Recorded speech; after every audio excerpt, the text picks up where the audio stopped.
Boker Tov, nous sommes le 24 juin 2021. C'est l'heure du premier journal d'information en direct de Jérusalem sur Radio Kalita.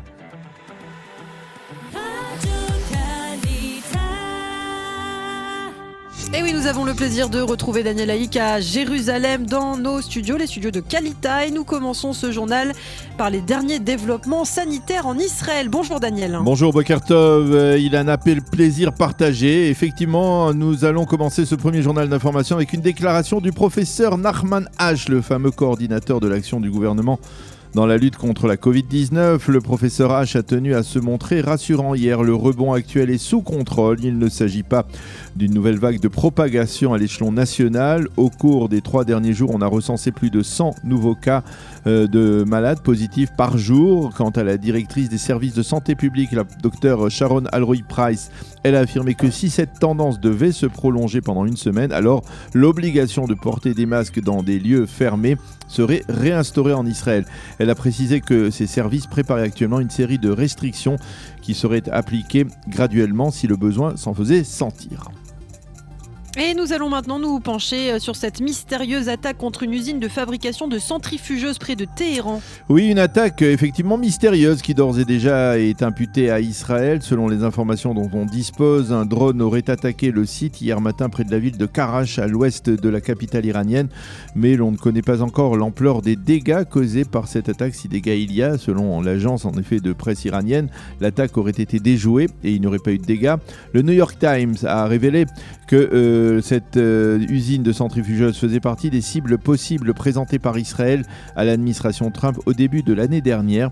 À noter que les autorités iraniennes ont demandé, après cette attaque hier, à ceux qui possèdent des drones en Iran de venir les enregistrer auprès des instances officielles. Et dans le reste de l'actualité, le chef d'état-major de Tsahal termine aujourd'hui une visite importante de 5 jours aux États-Unis. Oui, hier, il a indiqué au conseiller à la sécurité nationale Jake Sullivan qu'il y avait une probabilité raisonnable, a-t-il dit, d'une confrontation entre Israël et les organisations terroristes dans un proche avenir. Il s'agit des organisations terroristes dans la bande de Gaza. Le général Kochavi a présenté à Jake Sullivan les principales conclusions de l'opération Gardien du Mur à Gaza le mois dernier et il lui a indiqué les difficultés à parvenir à un arrangement à long terme avec le Hamas, en particulier à la suite de l'échec des pourparlers de ces dernières semaines entre l'Égypte et le mouvement terroriste. Et pour la première fois, le nouveau gouvernement israélien a validé hier la construction de 31 projets en Judée et en Samarie. Oui, et cette annonce est intervenue quelques heures après que le Premier ministre par alternance et chef de la diplomatie Yair Lapid ait annoncé la destruction prochaine de l'implantation illégale d'Eviatar qui a été construite près du carrefour de Tapouar dans le nord de la Samarie il y a 2 mois à peine. De telle sorte que l'on considère la validation de ces projets comme une forme de compensation en direction de l'aile droite du gouvernement.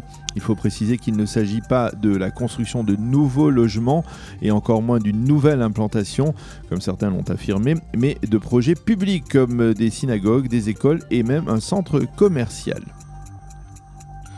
Et puis nouvelle soirée d'échauffourée hier dans le quartier de Sheikh Jarrah Shimon HaTzadik à Jérusalem. Oui, hier encore on a recensé des affrontements entre résidents juifs et résidents arabes. Les manifestants arabes ont lancé des feux de Bengale en direction des maisons juives de ce quartier. Il n'y a pas eu de blessés. Sur le plan politique à présent, la coalition aurait l'intention de soumettre au vote la loi sur la citoyenneté. Ce sera mercredi prochain. Oui, probablement. Au sein de la coalition, on fait état de progrès dans les pourparlers avec les partis réfractaires à cette loi. Il s'agit du parti Ra'am et du parti Meretz. Meretz a décidé de ne pas s'opposer à cette loi si le parti Ra'am devait parvenir à un accord. Ayelet Shaked et Zeev Elkin ont suggéré à Mansour Abbas, le leader de Ra'am, de réunir une fois par mois la commission humanitaire qui sera chargée de valider certains des regroupements familiaux entre Palestiniens et Arabes israéliens. Et puis pour terminer, en marge, une déclaration intéressante du Premier ministre israélien. Oui, Naftali Bennett a affirmé hier que son parti Yamina n'avait pas renoncé à son idéologie, mais qu'il était déterminé à sortir Israël de la boue, a-t-il dit, dans lequel le pays est plongé. Nous pouvons lutter ensemble contre le corona, la droite et la gauche ne sont pas ennemis. Il n'y a ni premier Israël, ni second Israël, ni même troisième Israël, a dit Naftali Bennett. Il y a un Israël uni. Le Premier ministre s'est exprimé ainsi devant des militants de Yamina. Ayelet Shaked a reconnu, elle, que la formation de la coalition avait été une épreuve pour Yamina, mais il y a fort à parier que si cela n'avait pas été concrétisé, nous serions, a-t-elle dit, actuellement en pleine campagne électorale. C'est la fin de ce premier journal d'information.